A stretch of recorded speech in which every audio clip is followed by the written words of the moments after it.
আমার যখন আমি ফার্স্ট ক্লাস 9 এ শেষ, নিউ 10 এ উঠবো, সেই সময়টুকুতে আমি আমার সেই ছেলেটার সাথে পরিচয় হয়। সেই ছেলেটা আমাদের গ্রামে আসছিল তার কাজের জন্য আর কি। তো মাঝে মাঝে দেখা হতো, দেখা হয়, তারপরে আমাদের মধ্যে কমিউনিকেশন হয়। একটা সময় তার ফোন নাম্বার আমাকে দেয়। তো আমার বাবার তখন ছোট একটা ফোন ছিল, সেটা থেকে আমি তার সাথে মাঝে মাঝে কন্ট্যাক্ট করতাম। তো একদিন আমি সেই নাম্বারটা ডিলিট করতে পারি নাই, যে নাম্বারটা আসলে কিভাবে ডিলিট করে সেই ফাংশন গুলো আমি তখন জানতাম না। তো আমার বাবা যখন সকালে উঠে দেখে যে সে নাম্বারটা ফোনে, বাট এটা কার আননোন নাম্বার, তো আমার ভাইয়াকে বলে, নাম্বারটাতে তখন কন্ট্যাক্ট করে।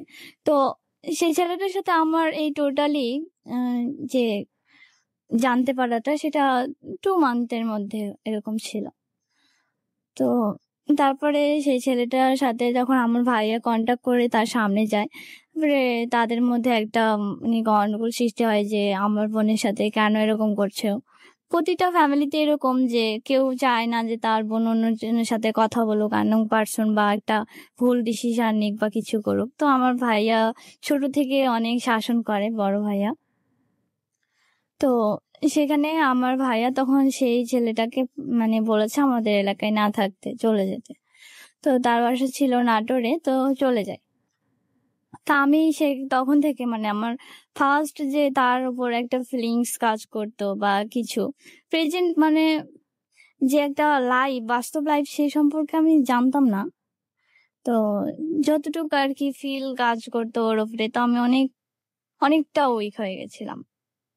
প্রায় 2 মান্থ খাওয়া, স্টাডি সবকিছুই অফ। আমি আসলে বুঝতে পারছিলাম না যে কি করবো। আমি মেন্টালি অনেক উইক, ফিজিক্যালিও অনেকটা শরীর একদম ইয়ে হয়ে গেছে। তারপরে আমি আবার ভাবলাম যে না, আমাকে স্টাডি করতে হবে, আমাকে আমার লাইফে ডেভেলপ হতে হবে, তাকে দেখাতে হবে যে ভালো একটা আমি কিছু করব। তো তখন আবার স্টাডি শুরু করি 2014 সালে। তো আমি এই এসএসসি পরীক্ষা দিই। এসএসসি পরীক্ষাতে আমার ভালো একটা সেরকম একটা রেজাল্ট আসে নাই, তবে আসছিল আলহামদুলিল্লাহ। তো তারপরে আমার সেই ছেলেটার সাথে আবার কন্টাক্ট হয়। তো তখন আমরা ফ্রেন্ডলি কথা বলতাম, মাঝে মধ্যে ফ্রেন্ডলি কথা বলতাম। তো আমার ফ্যামিলি থেকে আমার ভাইয়ার অনেক হার্ড রোলস ছিল, বা বাবারও। আম্মু হয়তো বা একটু সাপোর্ট করতো, কিন্তু বাবা বা ভাইয়া করতো না।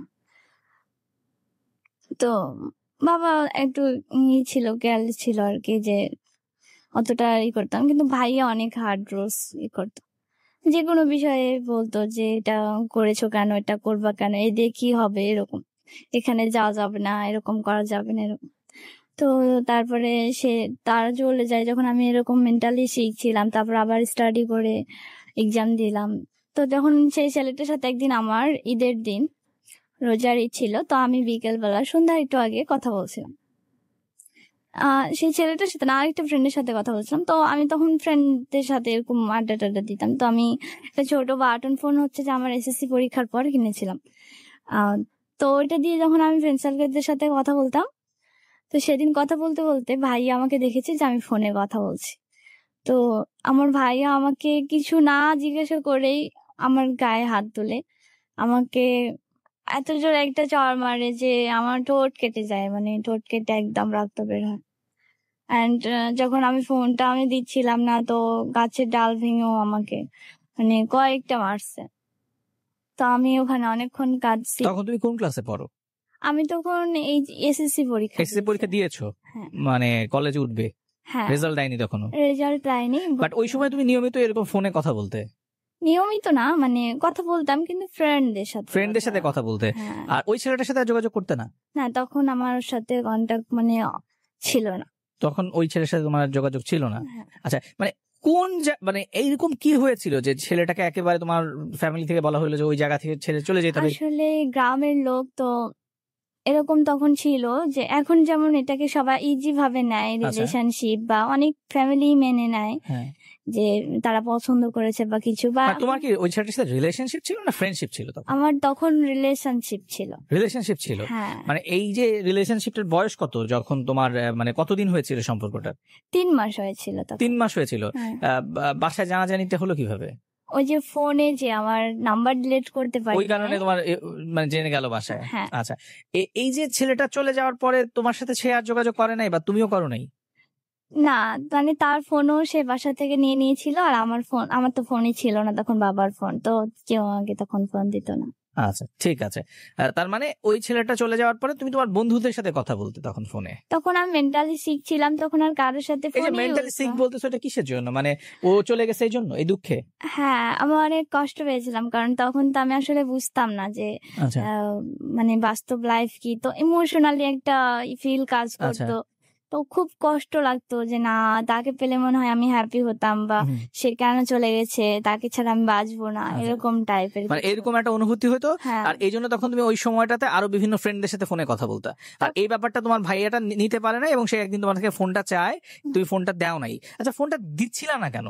মানে ওই ফোনে কি এমন কোনো কথাবার্তা বলছিলা যে এই ফোনটা তুমি দিতে চাচ্ছিলা না কেন? তোমাকে এত মারতে হলো কেন ওই ফোনটা দেওয়ার জন্য? মানে আমাকে মেরেছে, আমি কথা বলছি কেন, কিন্তু আমার ফোনটা আমি দিচ্ছিলাম না যে ও ফোনটা নিয়ে ভেঙে ফেলবে এর আচ্ছা, জন্য। আচ্ছা, আচ্ছা, আচ্ছা। কিন্তু এমন কোনো ছিল না। আর Okay. আমার আম্মুর সামনে কথা বলতাম, কিন্তু ভাইয়া যে এই যে হার্ড রুলস, তো আচ্ছা, এই জন্য ভাইয়ার সামনে আমি কথা মানে বলতাম হার্ড রুলস না। বলতে তুমি বোঝা যাচ্ছে তোমার ভাইয়া খুব কড়াকড়ি।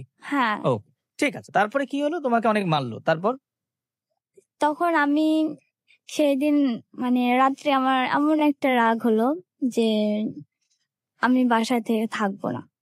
মানে আমি আসলে জানি না কোথায় যাব বা কি করব, তো আমি ভাবলাম যে আমি বাসায় থাকবো না। তো রাতে যখন সবাই ঘুমিয়ে গেছে, তারপর আমি সেখানে আমার একটা পাশের গ্রামে একটা ফ্রেন্ড আছে, তাদের বাসায় চলে যায়। চলে যাওয়ার পর সেখানে ওদের ফ্যামিলি আমাকে বুঝায়, ঠিক আছে আসছো, সকালবেলা আবার বাসায় যাবা বা আমার ফ্যামিলিকে বলে জানাবে।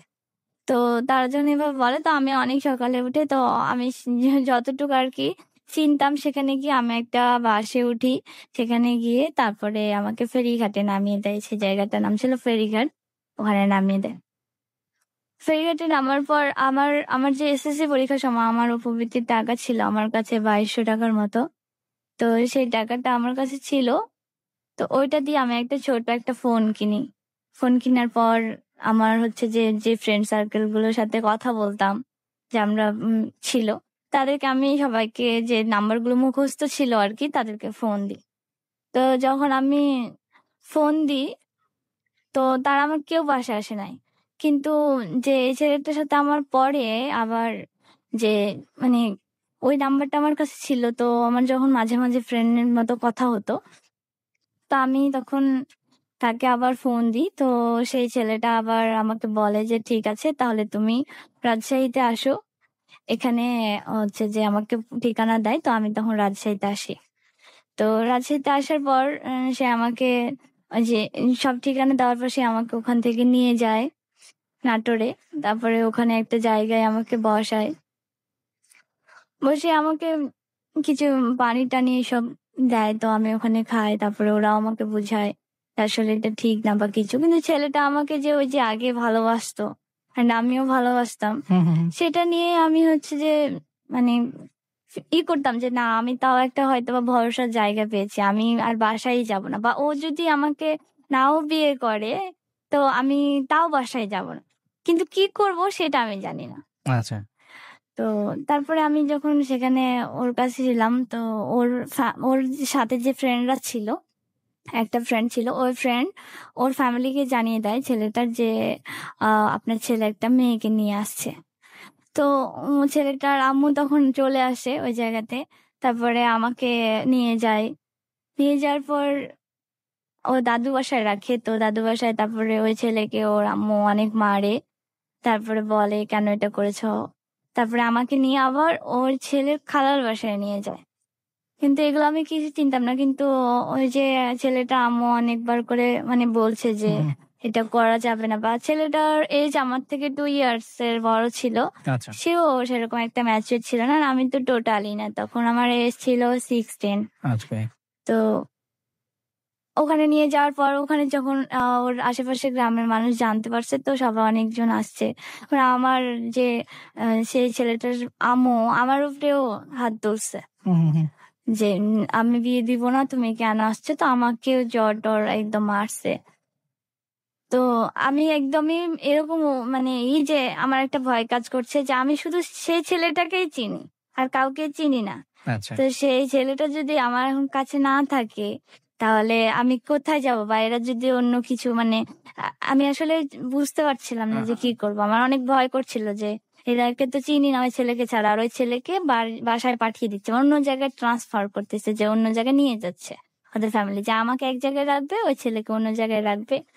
তারপরে আমি বলছি যেতে যেতে মানে বলতেছি না তুমি যাবা না যাবা না, তো আমাকে আমার যে ওই ছেলেটা আম্মু তখন আমাকে জ্বর মারছে। তারপরে হচ্ছে যে আমার ফ্যামিলির লোকজনের সাথে কন্টাক্ট করার পর সেখানে আমার হচ্ছে যে ভাইয়া, মামা, চাচা, মানে 4-5 জন, তারপরে ওনারা আসে। আর আস্তে আস্তে অনেক রাত হয়ে যায়। তখন ওখান থেকে আমাকে সেই ছেলেটার মামার শ্বশুর বাসায় নিয়ে যায়, অনেক দূরে নিয়ে যায়। মানে এভাবে ওরা করতেছে যে কেউ যেন না জানাজানি হয়, অনেক দূরে এটা হচ্ছে যে ফিনিশ করে দেবে জন্য। তো যখন ওখানে আমাকে নিয়ে যায়, তারপরে আমাকে এক জায়গায় রাখে। তো এই যে 2 দিন ধরে মানে আমার খাওয়া নেই, তারপরে এদের এরকম একটা সিচুয়েশন, মানে আমি টোটালি অনেক উইক হয়ে গেছি।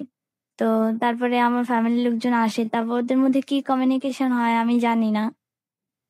তো তারপরে আমাদের রাত 1টার সময় বিয়ে হয়।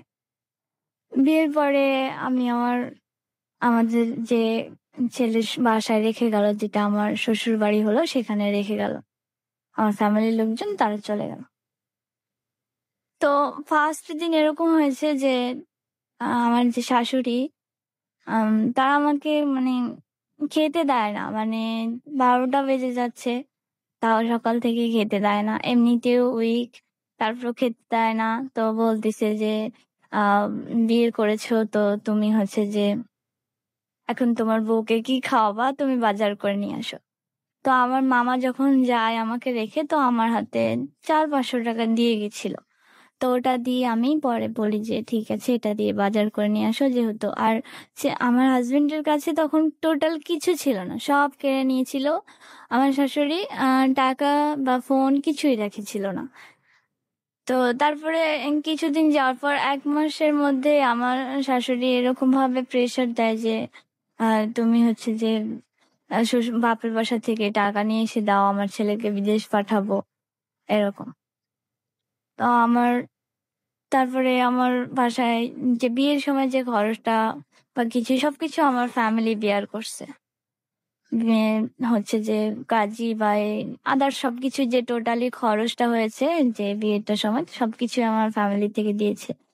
আর তখন আবার পরে বাবার বাসা থেকে আবার টাকা নিয়ে আসছি। তো এভাবে আস্তে আস্তে যখন মানে টর্চারিং শুরু, তো ওরা আমাকে ডিরেক্টলি কিছু এভাবে মানে টর্চার করতো, কিন্তু ডিরেক্টলি মেন রিজনটা বলতো না, কিন্তু এভাবে আমাকে বুঝাতো যে তুমি বাবার বাসাতে টাকা নিয়ে এসো। আর মানে এই যে মেনে নিতে পারছেন না আমার শাশুড়ি বিয়েটা, যে আমি আমার মতো করে আমার ছেলেকে বিয়ে দিতাম, কেন ও ওর পছন্দে বিয়ে করবে, এরকম। আর এদিকে আমার ফ্যামিলি থেকে এই যে আমি যে রাগ করে চলে আসছি, সেখানে মানে সবাই মিলে এটাই ডিসাইড করছে, যেহেতু ও এখানে এসে যদি হ্যাপি হয়, যেহেতু চলে আসছে, আর আবার বাসায় নিয়ে গেলে একটা কলঙ্ক, যেগুলো গ্রাম অঞ্চলে। রিয়ার কাছে, রিয়া তারপরে যেখানে বলছিলে যে তোমার হাজবেন্ড প্রচন্ড অলস ছিল, তো এটা তো নিশ্চয়ই তুমি যখন একজনের সাথে প্রেম করছো তখন অবধি তো তুমি জানো সে আসলে কি করে, তার ফিউচার কি, বা যখন তোমার সাথে ডিসিশন হচ্ছে যে এই ছেলেটার সাথে তোমার বিয়ে দিয়ে দেওয়া হবে, তখনও নিশ্চয়ই তুমি জানতে যে ও আসলে কিছুই করে না, বা মানে রাতারাতি তো ওর মধ্যে আমূল পরিবর্তন চলে আসবে না। না, আসলে ও তো আমি যখন ওর সাথে পরিচয় হয়, তখন সে একটা কাজ করতো একটা সাইডে। তো এখানে বাসায় যখন আসি, তখন ওই সাইড থেকে তো ও চলে আসছিল। তো বাসায় আসার পর যে কাজগুলো করতো, যেমন ও হচ্ছে যে টাইলস, যেগুলো কন্ট্রাক্টর ছিল আর কি। তো অনেক কম করতো, মানে এগুলো কাজ তেমন না যে জব প্রতিদিন আমাকে যেতে হবে, এরকম যে খুঁজে করতে হবে কোন মালিক করাচ্ছে এটা করতে হবে, বা এগুলো কন্ট্যাক্ট গুলো নিলে একটা নিজের রেসপন্সিবিলিটি থেকে এটা নিজের আচ্ছা। দায়িত্ব থেকে খুঁজতে হয়। তো সে সেটা করতো না। আর আমি তখন এতটাই মানে আমার বাইরের জগতের অভিজ্ঞতা এতটাই কম ছিল, জাস্ট ইমোশনাল ছিল ওর ওপর, যে একটা মায়া কাজ করতো বা ওকে। লাভ করতাম এটাই।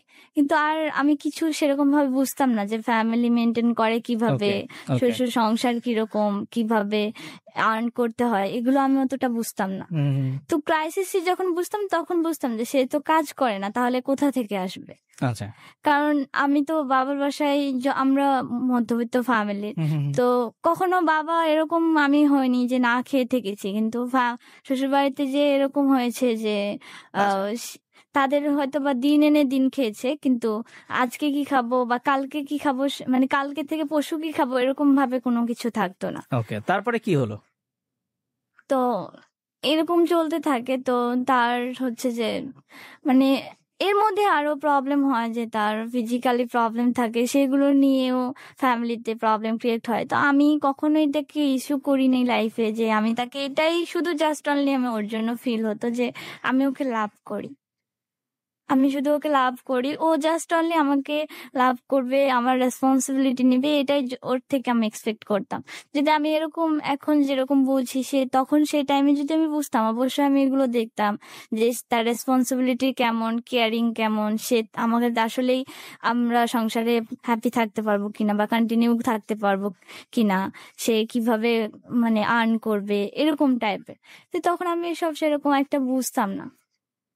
তো ওর ফ্যামিলি থেকে ওকে, ওর সাথে ওরই হতো যে আসলে একটা ছেলে যখন বাবা মার উপরে থাকে তখন যেরকম থাকে ন্যাচারালি, কিন্তু যদি একটা সংসার লাইফে যায় অবশ্যই তার মেন্টালিটি এমন হতে হবে, অনেক রেসপন্সিবিলিটি নিতে হবে। কারণ সে এখন আমাদের মানে সে আমাকেও জব করতে দিত না, কারণ আমি তখন এসএসসি পাস করেছিলাম। আমি প্রাইভেট পড়াতাম আর কি, দু একটা বাচ্চাকে পড়ে, কিন্তু সেটাও আমাকে করতে দিবে না, মানে এরকম। মানে ওর একটা মেন্টালিটি এমন ছিল, আমি ফার্স্টে বুঝতে পারতাম না, যে লেম টাইপের, যে আমার বউকে দিয়ে আমি কিছু করাবো না, সেটা আমি না খাইয়ে রুমের মধ্যে রাখি, কিন্তু আমি কিছু করতে দিব না। মানে এটা কেন আমি আসলে তখন বুঝতে পারিনি। তো তারপরে আমার এরকম যাওয়ার পর আমার হচ্ছে যে 1 বছর হয়ে যায়, 1 বছরে এরকম অনেক ছোট ছোট সমস্যা সৃষ্টি হয়, অনেক ক্রাইসিস যাই, এগুলো নিয়ে অফল আমি আমার যে একটা ফিউচার বানাবো বা কিছু, তখন আমি আমার অনেক কিছু বুঝি, তো কিছুই সে তখন আমি করতে পারি না। তো রোজার দিন, আবার রোজা আসছে, রোজার দিন তো আমি রোজা ছিলাম। তো ছোটখাটো একটা ফ্যামিলি নিয়ে কিন্তু হয় সবার ফ্যামিলিতে। তা আমরা একটা বিষয় নিয়ে হয়তো বা একটু কথা হয়েছে, তো কাজের সাইড থেকে এসছে আমার হাজবেন্ড, তো আমার শাশুড়ি সেটা যখন ওর সামনে প্রেজেন্ট করেছে, তো সে আমাকে মানে মানে এত ক্ষুব্ধ আমার উপর যে রোজার দিন, তো আমাকে এমন ভাবে মেরেছে যে আমার ডান সাইড মানে হাত অ্যান্ড পা পুরোটা কেটে কেটে গেছে। আমি আসলে বুঝতে পারছিলাম না যে আমি যাকে এতটা লাভ করি সে আমাকে কিভাবে একটা মানে এভাবে কিভাবে মারতে পারে, যে আমাকে মেরেছে, কেটে কেটে গেছে, রক্ত বের হচ্ছে, তবুও আমার দিকে সে করে না, মানে এরকম একটা তার মধ্যে বিহেভিয়ার। তো সেদিন আমাদের বাসার 2 দিকে গেট লাগানো, তো কাউকে আমার শাশুড়ি ভিতরেও আসতে দিচ্ছে না, যে কিন্তু ও একা মানে ধরার চেষ্টা করতেছে, আদৌ জানি না যে মন থেকে নাকি জাস্ট দেখানো। তো তখন আমাকে তারপরে সবাই আসে। তো সেদিন আমি রাতে থাকি, তো আমি মানে আমার ফ্যামিলিতে জানাই, তো আমার ফ্যামিলির ডিসিশন নেই, ঠিক আছে তো আমার মেয়েকে পাঠিয়ে দেন, আমরা দেখছি, বুঝাবো। রাতে আমাকে মামা ফোন দিয়ে বলে যে ঠিক আছে থাকো, কথা বলো, দেখো মেডিসিন আনতে বলো। তো আমি তাকে বললাম যে আমার তো কেটে গেছে, ব্যথা হচ্ছে অনেক, তো আমাকে মেডিসিন নিয়ে আসার জন্য। সে আমাকে সেদিন মেডিসিনও নিয়ে এসে দেয় নাই। তো আমার আরো প্রচন্ড কষ্ট হয় যে ঠিক আছে, আমি দেখেছি অনেক মানুষ যে রাগে আমাকে কাউকে মারলে সেটা আবার পরে ভালোবাসলে সেটা ঠিক ঠিক হয়ে যায়।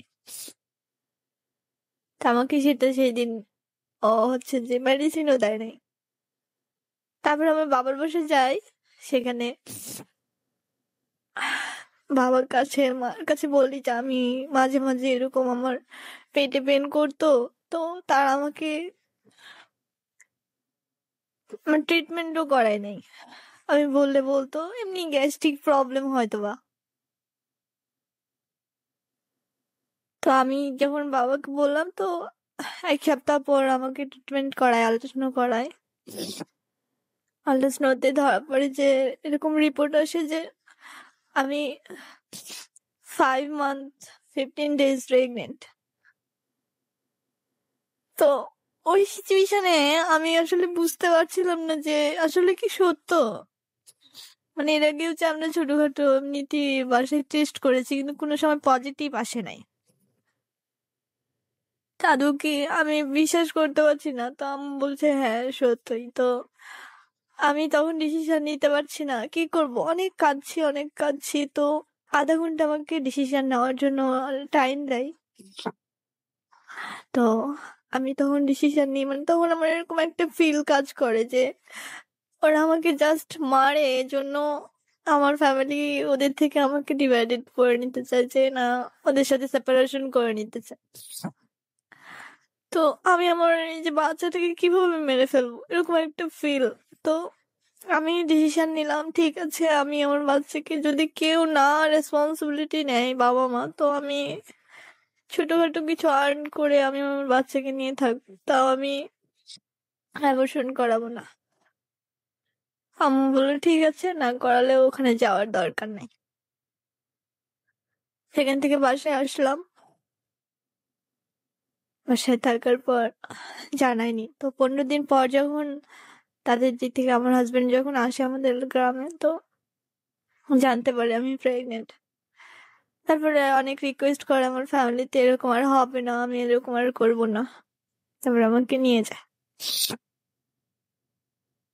নিয়ে যাওয়ার পর সেখানে এই বাবু পেটে ছিল এই কয় মান্থ মনে হয় আমি একটু মানে একটু ভালো ছিলাম। তারপরেও মানে একটু ভালো ছিলাম, সবাই একটু ভালোবাসতো আর কি। যখন আমার 9 মাস পেটে বাচ্চা, তো আমার হাজবেন্ড অনেক দূরে চলে যায়, চিটাগাং কাজের সাইডে। তো আমি তখন আমার আমার ফ্যামিলি থেকে আমার আব্বু আমার ছোট ভাইজি আমাকে নিয়ে আসে। নিয়ে আসার পর আমি এখানেই ছিলাম। তো নিয়ে আসার কিছুদিন পর 1 সপ্তাহ হবে, এরপরে আমার আর কি বাচ্চার এটা পেন হয়। তো পেন বলতে এরকম যে আমার একটা প্রবলেম হয়। তো হসপিটালে যখন নিয়ে যায়, তো বলেছে সিজার করতে হবে আর কি। তো আমি ওখানে যখন এটা বলে, তো এটাও বলে যে আল্ট্রাসাউন্ড এরকম রিপোর্ট বলে যে বাচ্চার চোখ ফুটেনি, এটা আইসিইউতে রাখতে হবে, তো রাজশাহী যেতে হবে। তো আম্মু সবাই ফ্যামিলি, আমার বড় বোন আম্মু তো বললো যে ঠিক আছে তাহলে রাজশাহী নিয়ে চলে যাই, এখানে আর করবো না। রাজশাহীতে সরকারি হসপিটালে ভর্তি হলাম। সন্ধ্যার সময় আমাকে অনেক মেডিসিন দিল। তো ওদের পরের দিন সিজার করবে। পরের দিন সিজার করার আগে অবশ্যই আলোচনা করবে। তো যে আলোচনা রিপোর্টটা ছিল আগে যে বাচ্চার চোখ ফুটানো, এটা একদম ভুল ছিল। তো তারপরে আমি ওখানে সকাল হতে হতে আমার 8টার দিকে আমার ডেলিভারি হয়, আমার বাবু হয়। তো ওই যে ওই একটা খারাপ সিচুয়েশন, আমি আমার শ্বশুরবাড়ি থেকে কোনো সাপোর্ট পাইনি। আমার বাবার মানে আর্থিক যে প্রবলেম ছিল সেটাও আমার বাবা দেখায়নি আমাদের বাসায়। আমার বাবা মানে কি কয়েকদিন আগে হাতে টাকা নাই, তো কয়েকদিন আগে একটা গরু কিনেছিল, সেটাও বিক্রি করে আমার জন্য জাস্ট নিয়ে আসছে যে আমার সিজার করতে হবে, টাকা খরচ হবে। কিন্তু আমার শ্বশুর বাড়ি থেকে আমাকে 1 টাকাও সাপোর্ট করেনি যে আমার বাচ্চাটা হবে, সেখানে আমার খরচ আছে, বা আমাকে মেন্টালি সাপোর্ট কেউ আসে নাই ওরা। তো আমি এখানে তারপরে একদিন পর আমরা বাসায় চলে যাই। যখন বাচ্চার বয়স 20 থেকে 22 দিন, তখন ওর বাবা আসছে। কিন্তু এই যে এগুলো সব খরচ বা কিছু বা দেখতে আসা বা আমরা আদৌ কেমন আছি, এগুলো ওরা মনে হয় সেরকম একটা খোঁজ নিত না, দেখতে আসা তো দূরের থাক। তো আমি আমার ফ্যামিলি যখন আসছি, তারপরে তার বাবা দেখে যায়। পরে আমার শাশুড়িরা আসে যখন বাচ্চার বয়স 30 দিন, 1 মাস। ওখানে আসার পর ওরা আমাকে নিয়ে যায়, বাচ্চাকে নিয়ে যায়, 1 মাসের বাচ্চাকে। তো আমার শ্বশুর বাসাতেই ছিল টিউবওয়েল যেগুলো বলে ওগুলো, মানে আমাদের ওদিকে পুকুর নাই। তো বাচ্চার কাপড় চোপড় বা নিজের এগুলোতে আমার অনেক কষ্ট হতো যে আমি নাও, আমার বাচ্চাটা ছোট বা নিজের শারীরিক প্রবলেম। তো আমাকে এগুলো কষ্ট করে আমি করেছি, আমি কখনো কিছু বলিনি। এমনকি আমি বাচ্চাটাকে মানে গোসল করাতে পারতাম না বা এরকম কিছু, মানে বাসায় আম্মুর বাসায় থাকতে তো আম্মুই সব করাতো, কিন্তু আমার শাশুড়ি তো ওটা করালেও অনেক করে করতাম। বাচ্চার বয়স যখন 2 মাসের মতো, তো আমরাকে মানে ফ্যামিলিতে আবার গন্ডগোল লাগে ছোটখাটো বিষয় নিয়ে। তো ওদের ফ্যামিলিতে আমি দেখেছি যে ওরা সবাই টর্চার করে। যেমন আমি শুনেছি যেটা, যে আমার শ্বশুর নাকি আমার শাশুড়িকে মারত। আর আমি দেখেছি নিজের চোখে যে আমার ভাসুর, আমার যা যেটা, তাকে মারতো। আর আমার হাজবেন্ডও আমাকে মারছে। তারপরে আমি আমরাকে বাসা থেকে বের করে দেয়, তো এক জায়গায় যেয়ে ভাড়া থাকি। তো ও যেরকম একটা আর্ন করতো সেটা দিয়ে অনেক ক্রাইসিসই চলতে পারে, অনেক কষ্ট হতো চলতে। তো আমার বাবা বাসা থেকে অনেক সাপোর্ট করতো। এই করতে করতে প্রায় 5-6 মাস বাইরে থাকার পর আবার ফ্যামিলিতে নিয়ে আসে। আবার মাঝে মাঝে এই করতো। তো আমার দেখেছি যে ওরা আমাকে এমন ভাবে মানে ভিতর ভিতর কষ্ট দিত, খাওয়া বলেন কাপড়ের বলেন, মানে আবার এরকম ভাবে বলতো যে তুমি এভাবে থাকতে পারলে থাকো, না হলে চলে যাও। তা আমার তারপরে এভাবে চলতে চলতে একটা সময় এমন আসছে যে আমি করতে পারছি না। কিন্তু ওকে আমি অনেক সাপোর্ট করেছি, বলেছি যে ঠিক আছে, আমরা ঢাকায় যাই, আমরা 2জন মিলে জব করব, আমাদের একটা ভালো একটা আর্ন হলে 4-5 বছর পর আমরা বাসায় এসে তোমাকে বিজনেস দিয়ে দিব, আমি একটা বাড়ি করব, এরকম। তো আমার কথা কোনো কিছুই তো সে শুনতো না। তো আমি 17-র দিকে আবার ডিসিশন নিই যে আমার জীবনটা তো এভাবে নষ্ট হয়ে যাচ্ছে, প্রতিটা দিন তিলে তিলে মরার চাইতে আমি আবার স্টাডি শুরু করব। সে আমাকে বিয়ের আগে বলতো যে, যখন রিলেশনশিপে ছিলাম তখন বলতো যে না তোমাকে পড়াবো। বিয়ের পরও ফার্স্ট টাইম বলতো হ্যাঁ তোমাকে পড়াবো, কিন্তু আর পড়াই নাই। আমার শাশুড়ি বলে যে পড়ালে যখন পড়ে বড় ভালো চাকরি করবে তখন তোমাকে রেখে চলে যাবে। আর এই যে একটা লেম মেন্টালিটি গুলো ওদের মধ্যে কাজ করতো, এটা আমাকে সবসময় কষ্ট দিত। তারপরে আমি স্টাডি আবার একটা ছোটখাটো ছোট একটা জব নিয়ে 2-3 মাস করার পর সেটা আমি সেই টাকা দিয়ে 2018 সালে এইচএসসি পরীক্ষা দিলাম। এইচএসসি পরীক্ষা দেওয়ার পর সেই সময়টাতে আবার এই পরীক্ষা দিয়ে আবার আমাকে ওরা রিকোয়েস্ট করে নিয়ে গেল। তারপরে আর সেম টর্চার। আমার বাচ্চার এমনও দিন গেছে যে আমি দেখেছি সবসময় যে যদি বাচ্চাটা মানে আমি এমনিতেই মানে বাচ্চা বড় হলে ওর খাবার বেশি লাগে, তো ওকে আমি রাত করে সুজি খাওয়াতাম। তো এমন হয়েছে যে দুধ তো দূরের কথা, সুজি থাকলে চিনি থাকতো না, চিনি থাকলে সুজি থাকতো না, এরকম হতো। তো আমি এটা মেনে নিতে পারতাম না। তো তারপর আমার একটা সিচুয়েশন হলো যে আমি বাসায় চলে আসলাম বাবার বাসায়। তো আমি আর গেলাম না। না, আমি এরকম ডিসিশন নিলাম যে না, আমি আর কখনো যাবো না।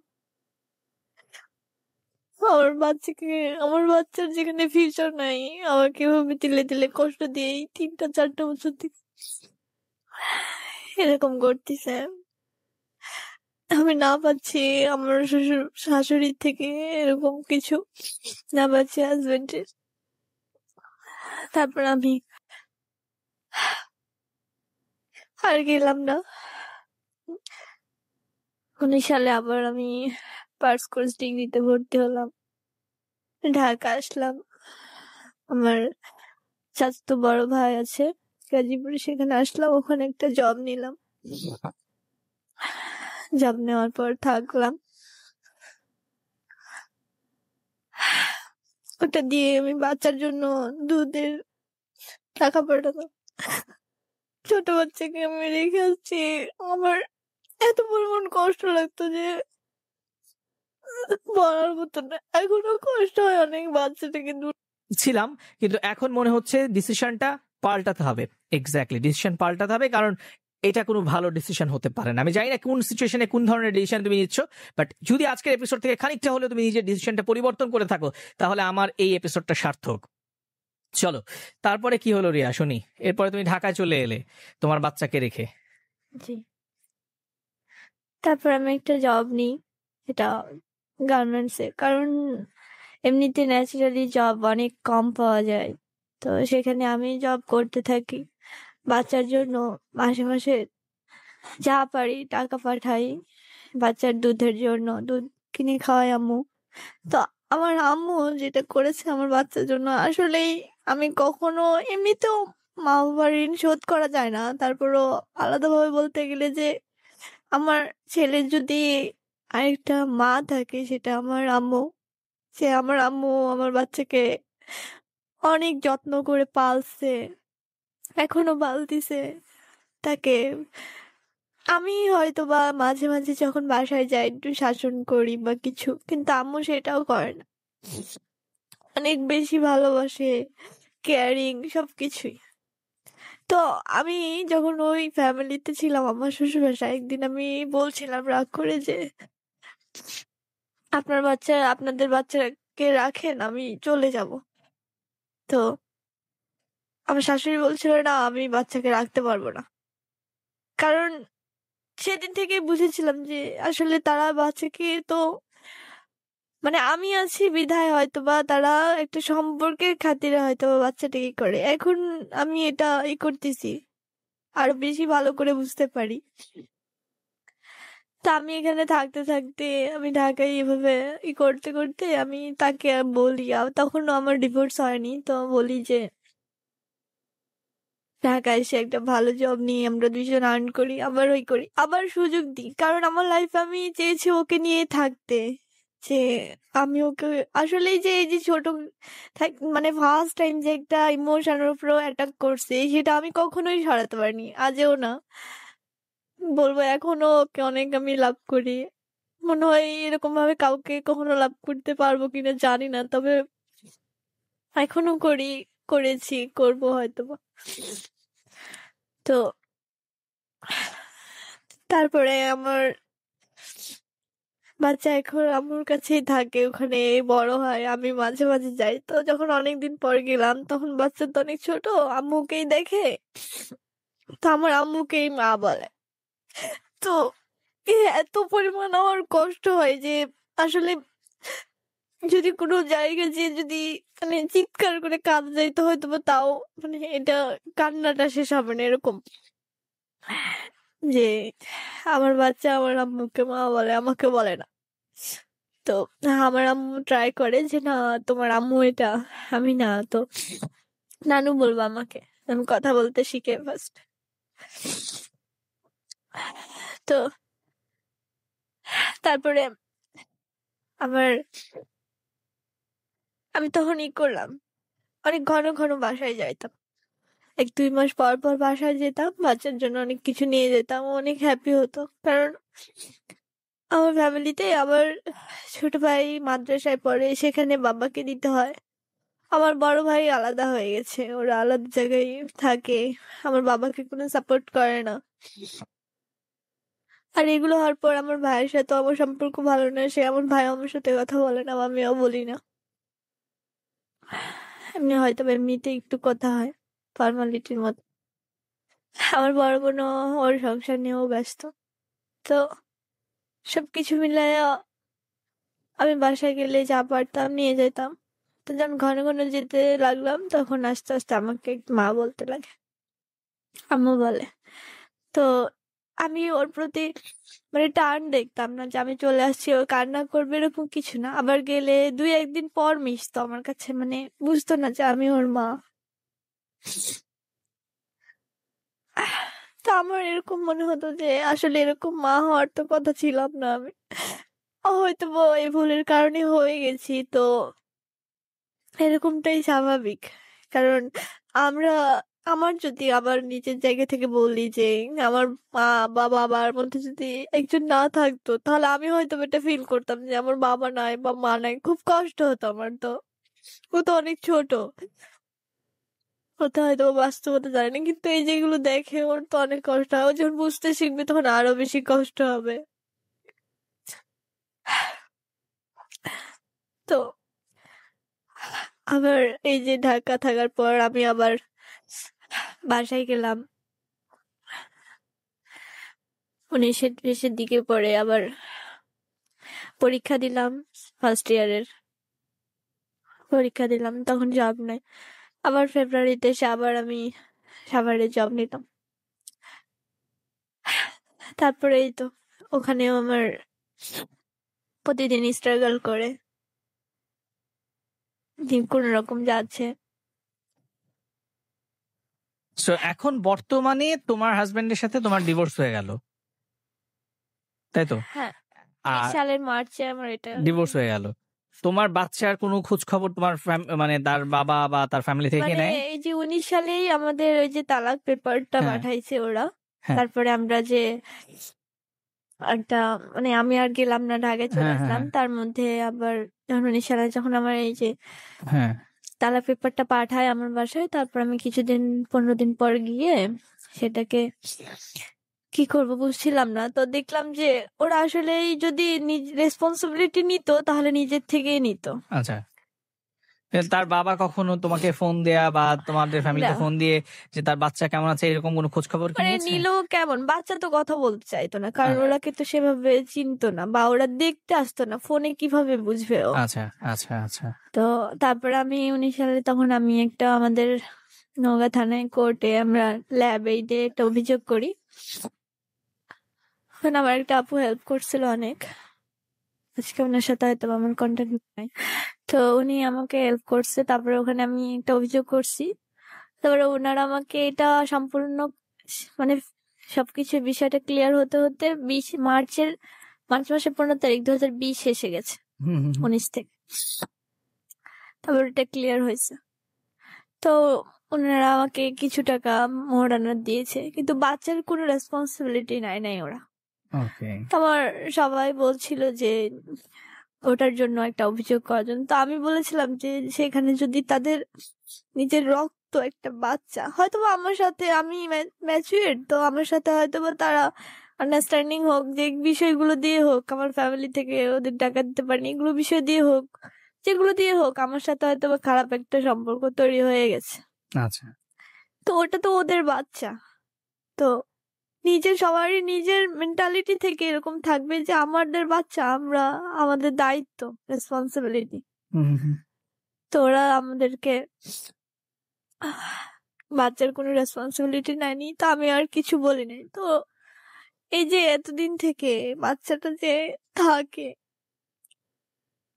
ওর দাদা দাদি ফ্যামিলি ওদের বা ওর বাবা হয়তো বা মন চাইলো, মানে একটা ফর্মালিটিস আছে যে ফোন দিয়ে 1 মিনিট কথা বলে, কিন্তু বাচ্চাতে কথা বলতে চায় না ওদের সাথে, ওদেরকে চিনেই না, ভালোভাবে জানেই না।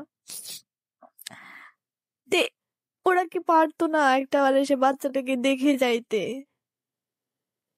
আমার এক্সপেকটেশন এরকম ছিল যে ওদের বাচ্চা, ওরা তো ন্যাচারালি দেখেছে আমি যে বাচ্চাটাকে তো অন্তত দেখে যাইতে পারতো, কিছু না দিক। তো ওরা তো দেখা দূরে থাকে, যে ফোনে একটা হয়তো বা মাঝে মাঝে মন চাইলে 1 মিনিট ফোন দেয়, এই দাদা দাদি কোনো রেসপন্সিবিলিটি করে না। এখন এভাবেই চলতিছে। তো আমার বাচ্চা যে, সে এখন 4 বছর রানিং চলে। আচ্ছা, কি নাম ওর? তন্ময় হাসান নূর। মাশাআল্লাহ। এখন তোমার বাচ্চা তোমার বাবা মার কাছে বড় হচ্ছে হ্যাঁ এই রাজশাহীতে, আর তুমি ঢাকাতে জব করছো। হ্যাঁ, ওকে। করোনার কালীনে অনেক প্রবলেম হয়েছে জব নিয়ে, সেই জন্য আমার হাতেও ক্রাইসিস। তো কিছুদিন আগে একটা যে প্রবলেম হয় সেটা হচ্ছে যে বাচ্চাটাকে বলে কিছুদিন থেকে যে আম্মু, আমি প্রায় কুরবানি দিয়ে, ওই বছর কুরবানি দিয়ে আসছি, জি। এখন পর্যন্ত মানে এই 1 মাস হচ্ছে হয়তো বা গেছিলাম, মানে অনেকদিন পর যাই, কারণ হাতের ক্রাইসিসই নিজেরই সবকিছু মিলায়। ফ্যামিলি থেকে হয়তো বা অল্প একটু সাপোর্ট করতে পারে, কারণ বাবারও আছে অনেক কিছুই করার।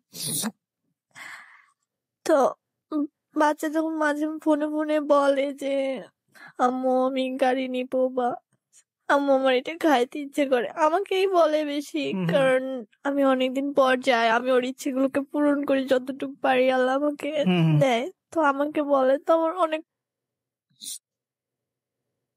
অনেক কষ্ট হয় যে আমার ইচ্ছে ছিল যে বাচ্চাকে পড়াবো, স্কুলে নিয়ে যাব,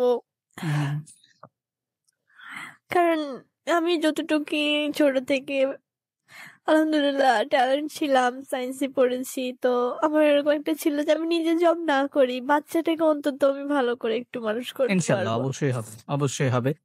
তুমি তোমার জায়গা থেকে আবারও চেষ্টা করছো, তুমি এখন জব করছো, আমি বিশ্বাস করি যে একটা সময় তোমার এই সমস্যাগুলো কেটে যাবে, এবং তোমার বাচ্চার প্রতি যে তোমার বাবা মা যে দায়িত্ব পালন করছে, একটা সময় তুমি তোমার বাবা মার প্রতি সেই দায়িত্বটা পালন করবে, যেহেতু তোমার বাচ্চাকে নিয়ে তারা এত ভাবছেন, এবং জীবনের শেষ দিন অবধি তুমি এই কথাগুলো মাথায় রাখবে।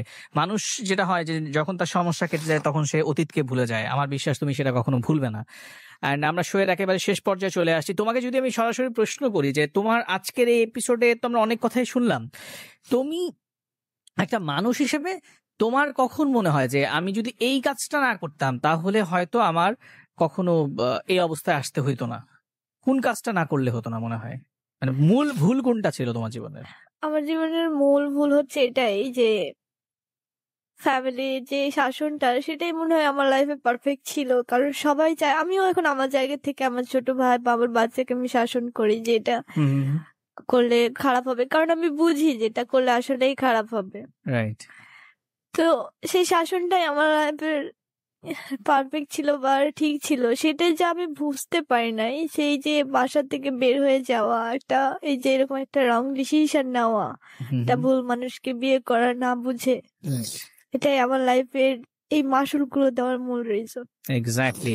তার মানে আমি তোমার মাধ্যমে আমার দর্শকদেরকে যেটা জানাতে চাইছি এটা হচ্ছে যে আমরা স্কুলে কলেজে পড়া অবস্থায় বাবা মা আমাদেরকে পড়াশোনার জন্য প্রেশার দিয়ে থাকেন, আমাদেরকে বন্ধুদের সাথে বলেন যে এত আড্ডা দেওয়ার দরকার নাই, এই বাইরে যাবি না, আজকে ফ্রেন্ডরা সবাই মুভি দেখতে যাচ্ছে, তুমিও বললা না তোকে যাইতে দিব না, আর তখনই তোমার মনে হলো সবার বাবা মা ভালো, আমার বাবা মাটা সবচেয়ে খারাপ, আমার আজকে বাবা বেঁচে নাই বলে মা আমার সাথে এরকম করে, বা মা বেঁচে নাই বলে বাবা আমার সাথে এরকম করে, আমার বাবা মা নাই, বড় ভাই বোন আমাকে এত শাসন করে, সবসময় আমরা কিন্তু এইভাবে নিয়ে নেই জিনিসগুলো, তাই না?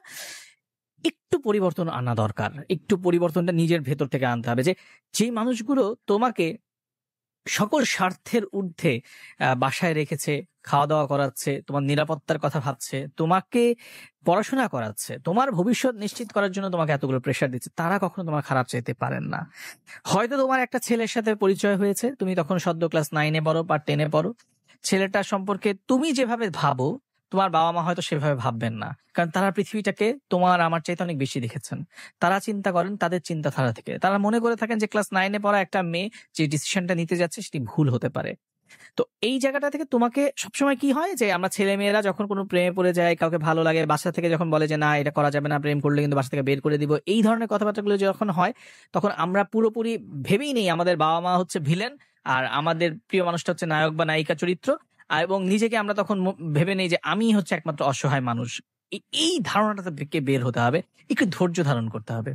সম্পর্ক থাকবে, সম্পর্কটা স্থির রাখা যায়, সম্পর্কটাকে মাথায় রেখেও সম্পর্ক জীবনটাকে এগিয়ে নিয়ে যাওয়া যায়, এবং সবকিছুর একটা সময় আছে।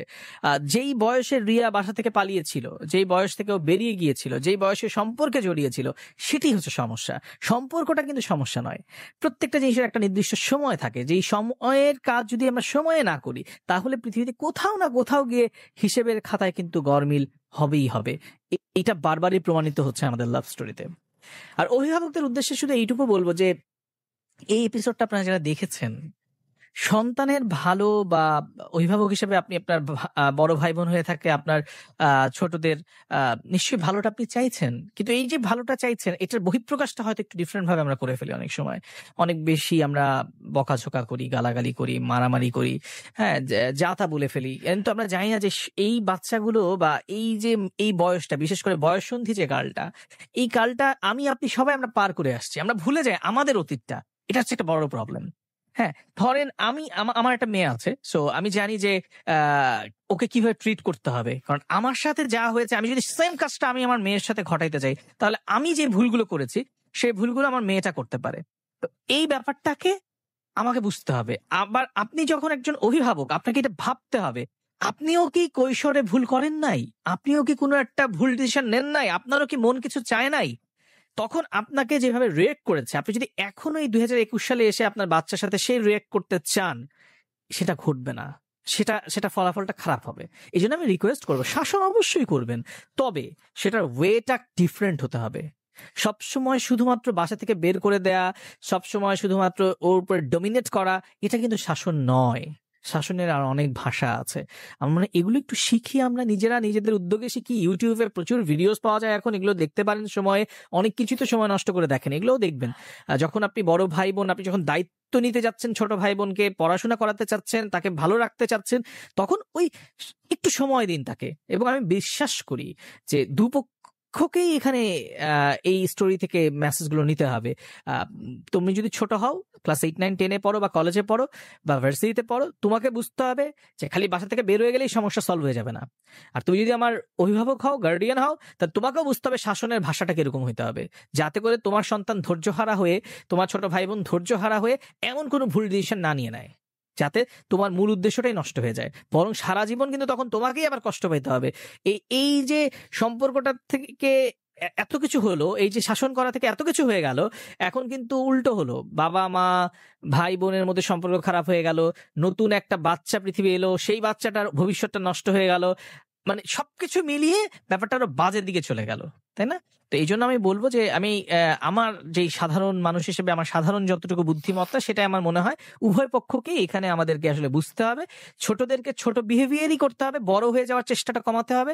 আর বড়দেরকে আমি উদ্দেশ্য করে অত্যন্ত সম্মানের সাথে বলতে চাই যে আপনারা আরেকটু ধৈর্যশীল হন আপনাদের সন্তানদেরকে লালন পালন করার ক্ষেত্রে। রিয়া, একদম শেষ তোমার কাছ থেকে শুনবো 1 মিনিট। যারা এই মুহূর্তে শুনছে, এরকম অনেকেই আছে যারা হয়তো স্কুলে পড়ে বা কলেজে পড়ে, যারা হয়তো, যাদেরকে উদ্দেশ্য করে আমি এতক্ষণ ধরে কথা বলছিলাম, তুমি তোমার অভিজ্ঞতা থেকে তাদেরকে কি বলতে চাও? আমি এটাই বলতে চাই যে আমার ফ্যামিলিতে আমাদের মা বাবা ভাই বোন অনেকেই থাকে আমাদের সিনিয়র, তারা অবশ্যই যে সাবজেক্টটা যতটা ভালো বুঝে আমরা ততটা ভালো বুঝি না। তো সেই পড়ার প্রেশার হোক বা আদার্স প্রেশার হোক, যদি তারা আমাদেরকে শাসন করে, যেন আমরা এরকম ভাবে মানে বাসা থেকে বের হয়ে যেয়ে বা যে কোনো কিছু ভুল ডিসিশন বা রং ডিসিশন না নিই। কারণ নিলে এই যে যেমন আমি একটা রং ডিসিশন নেওয়ার জন্য আজকে আমার এই সিচুয়েশন ফেস করতে হচ্ছে, আজকে আমি আমার লাইফে একটা ভালো কিছু হতে চেয়েছিলাম, স্বপ্নগুলো সব শেষ হয়ে গেছে। তো আমি চাইবো যেন আমার মতো ভুল কেউ না করে, রং ডিসিশন যেন কেউ না নেয়, আর রাগ করে যেন এরকম ভাবে বাসা থেকে না চলে যায়। অবশ্যই যেন একটা বিষয় সিনিয়ররা বললে সেটা বুঝার চেষ্টা করতে হবে বা বুঝে তারপর ডিসিশন নেওয়া উচিত। True. Thank you so much, তুমি এখানে এসেছো এবং আমাদেরকে তোমার জীবনের যে গল্পটা সেটা আমাদের সাথে শেয়ার করেছো। আমরা আশা করি তোমার সন্তান নিশ্চয়ই তুমি যে ভুলগুলো করেছো, যে শিক্ষাগুলো তুমি পৃথিবী থেকে নিয়েছো, সেগুলো মাথায় রেখে তুমি তোমার সন্তানকে বড় করবে। এবং তোমার বাবা মা অনেক কষ্ট করছেন তোমার সন্তানটার জন্য, সেটাও তুমি মাথায় রাখবে আজীবন। এই সময় হয়তো এই সময় থাকবে না, এক সময় সময়ের পরিবর্তন হবে, জীবনটা হয়তো আরো গুছিয়ে নিবে তুমি, হয়তো আজকে যে অর্থনৈতিক কষ্টের কথা তুমি বলছো এটাও থাকবে না, এক সময় এটার পরিবর্তন আসবে, এটি পৃথিবীর নিয়ম, সুখের পরে দুঃখ আসে, দুঃখের পরে সুখ। বাট আমি বিশ্বাস করি সেদিন তুমি আজকের এই দিনগুলো, এই যে অতীতের ভুলগুলো, এগুলো ভুলে যাবে না, এবং যারা তোমার পাশে ছিল সেই মানুষগুলোকে তুমি ভুলে যাবে না, তুমি তোমার বাবা মার প্রতি যে দায়িত্ব আছে সেটি তুমি পালন করবে। এন্ড সবচেয়ে বড় কথা হচ্ছে সন্তানটির তো কোনো অপরাধ নাই, সে পৃথিবীতে আসছে তোমরা এনেছো বলে। So, সে যখন এসেছে তার দায়িত্বটা তার বাবা এড়িয়ে গেছে, তার পরিবার এড়িয়ে গেছে, কিন্তু একজন মা যেন কখনো সেটি ভুলে না যায়। মানে তোমার কাছে আমার একটা অনুরোধ থাকবে, যেটা আমার এইখানে যারা আসে সবার প্রতি আমার থাকে, যে সন্তানের প্রতি যেন কোনো অবহেলা না হয়, জীবনের শেষ দিন পর্যন্ত চেষ্টা করো তাকে বাবা এবং মা দুজনের ভালোবাসা দিয়েই বড় করার জন্য, ঠিক আছে?